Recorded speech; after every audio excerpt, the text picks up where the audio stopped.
شروع کرتا ہوں اللہ کے نام سے جو بڑا مہربان اور نہایت رحم کرنے والا ہے۔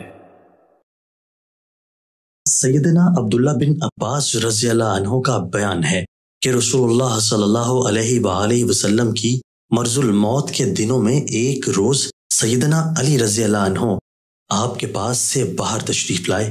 لوگوں نے پوچھا، اے ابو الحسن، رسول اللہ صلی اللہ علیہ وآلہ وسلم کس حال میں ہیں؟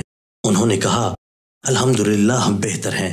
ان کی بات سن کر سیدنا عباس رضی اللہ عنہ بن عبد المطلب نے ان کا ہاتھ تھام لیا اور کہا، آپ دیکھتے نہیں، اللہ کی قسم رسول اللہ صلی اللہ علیہ وآلہ وسلم اپنی اس بیماری میں فوت ہو جائیں گے۔ میں عبد المطلب کے خاندان کے افراد کو چہروں سے پہچانتا ہوں کہ وہ موت سے قبل ان کی کیا کیفیت ہوتی ہے۔ آؤ ہم رسول اللہ صلی اللہ علیہ وآلہ وسلم کے ہاں جا کر اس امر خلافت کے بارے میں پوچھ لیں۔ اگر یہ ہمارا حق ہوا تو ہمیں پتہ چل جائے گا، اور اگر یہ کسی دوسرے کے متعلق بات ہوئی تو ہم اس بارے میں پوچھ گچھ کر لیتے ہیں، تاکہ آپ صلی اللہ علیہ وآلہ وسلم ہمارے حق میں وصیت کر دیں گے۔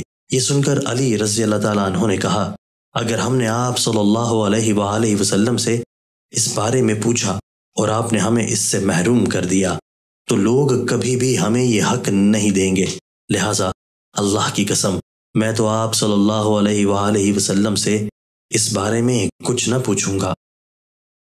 دوستو، اللہ تعالی ہمیں ان احادیث مبارکہ پر عمل کرنے اور اپنی زندگیوں کو سنوارنے کی توفیق عطا فرمائے۔